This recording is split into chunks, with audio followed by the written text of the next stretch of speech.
Alright, welcome back to another multiplayer commander game featuring my deck based around Kresh the Bloodbraided. If you want to see more, go to puremtgo.com. I need to turn off the sound here real quick. Oh, I did it. Hey, look at that. Alright.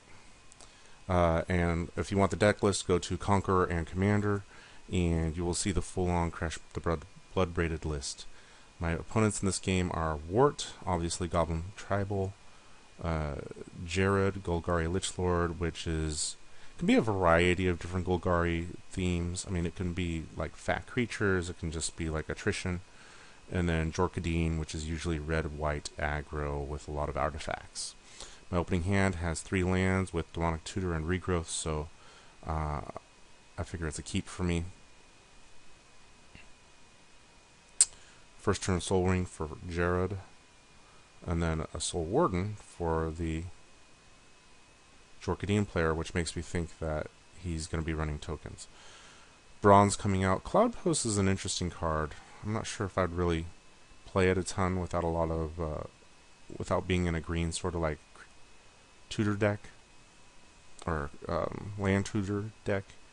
Now, Wart plays Sabo's Web. This is an underplayed card. First of all, it cycles, which is nice, and it keeps things like Keep here from ever untapping. So, nice little piece of tech right here. Jared runs out Lightning Greaves.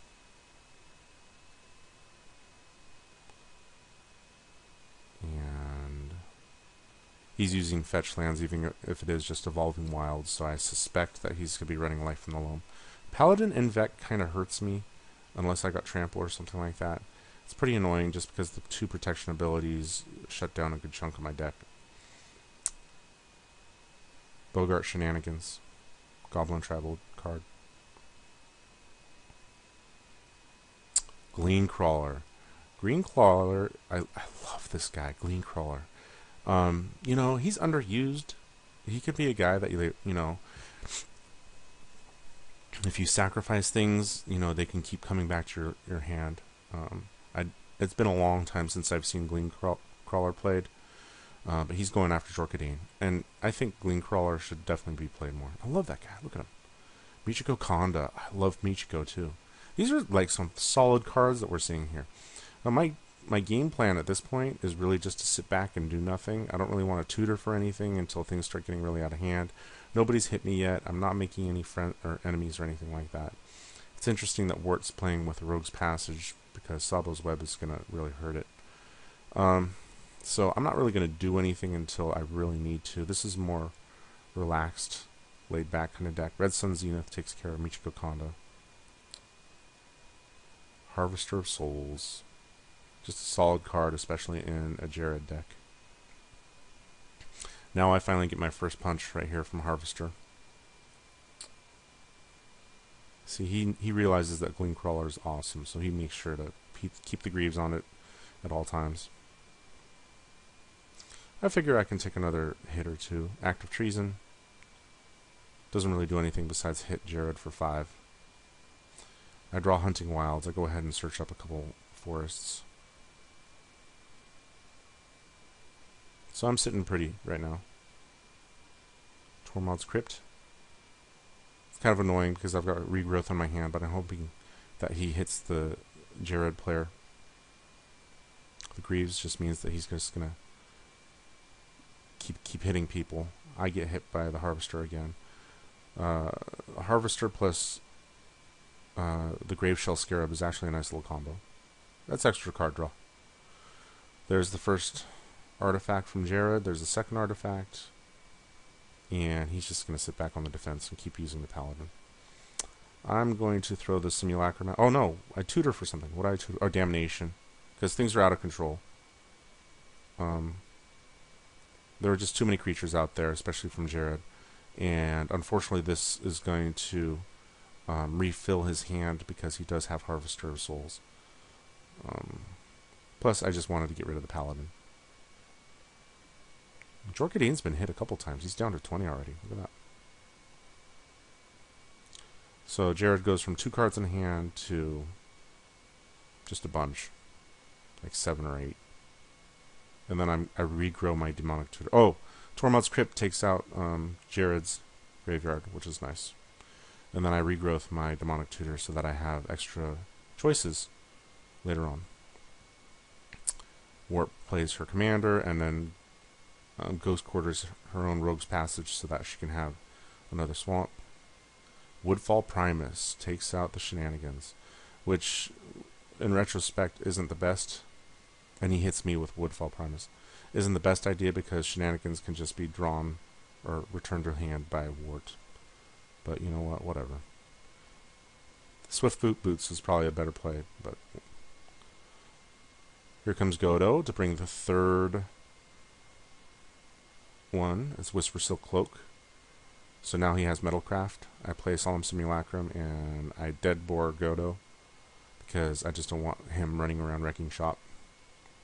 And then I tutor for Lord of Extinction. I could have tutored for anything there.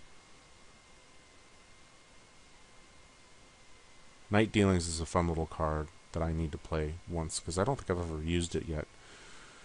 But, you know, it's worthwhile. A repeatable tutor is nothing to sneeze at. Jared hits the Wart player and plays the Graveshell Scarab again.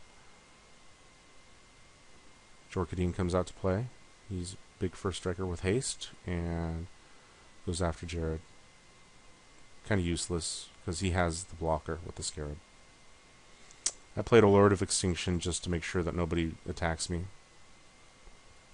And I've got enough mana to Momentous Fall it if I really want. He tutors up Crystal Ball and attacks the Jared player.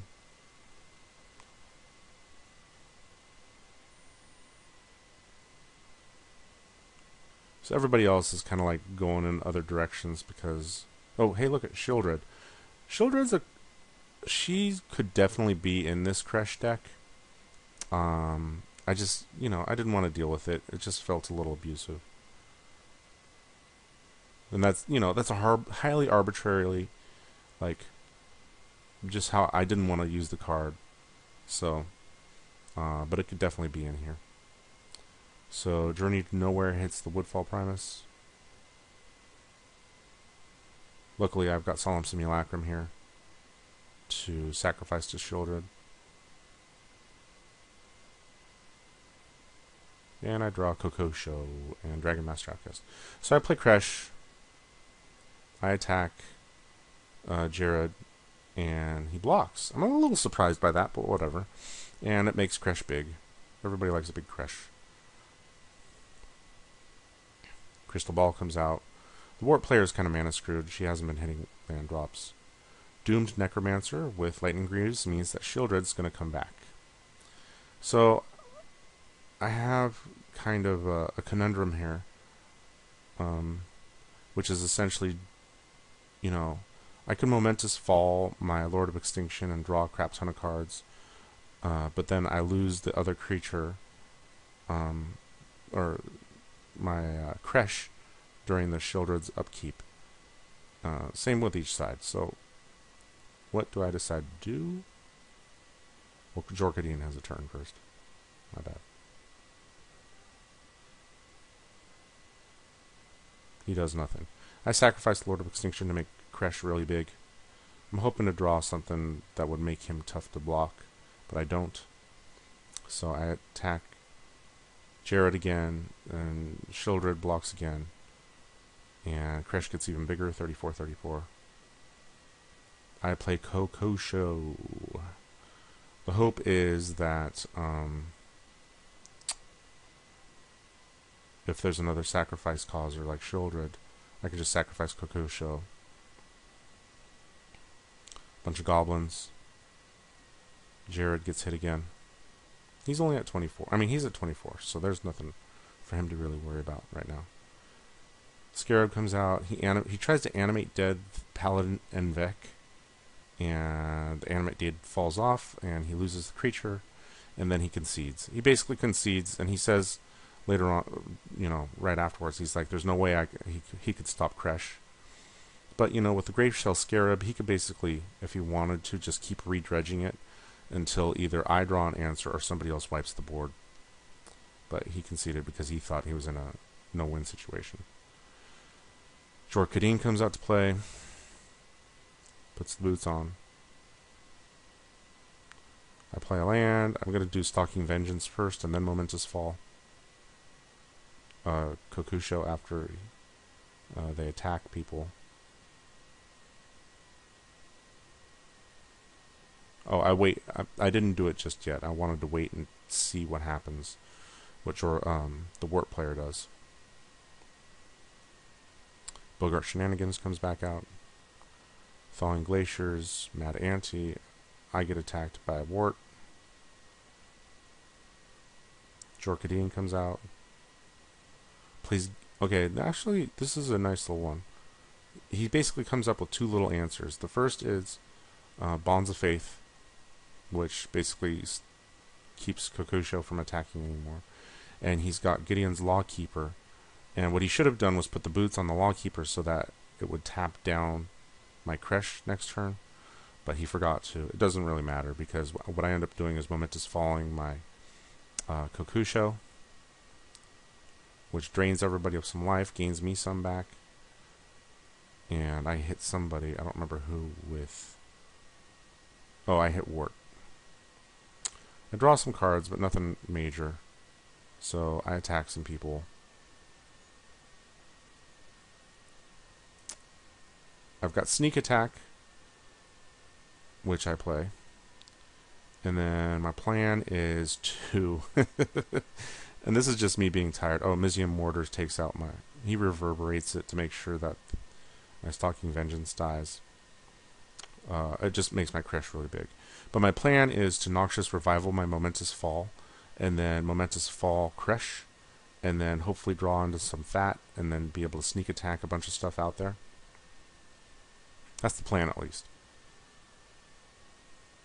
So now Gideon's Lawkeeper can do some tapping. Jorkadeen comes out, nothing happens. I do the Noxious Revival. Oh, he imps Mischiefs, that's right.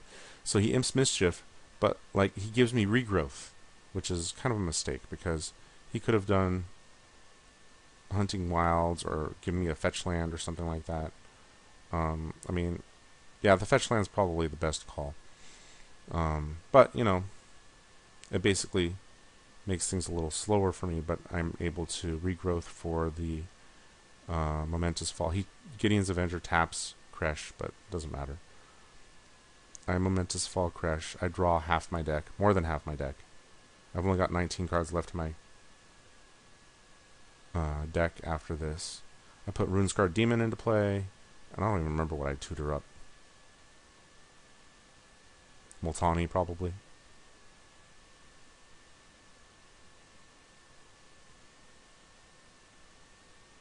It's real tough to play with a hand this big because there's so many cards.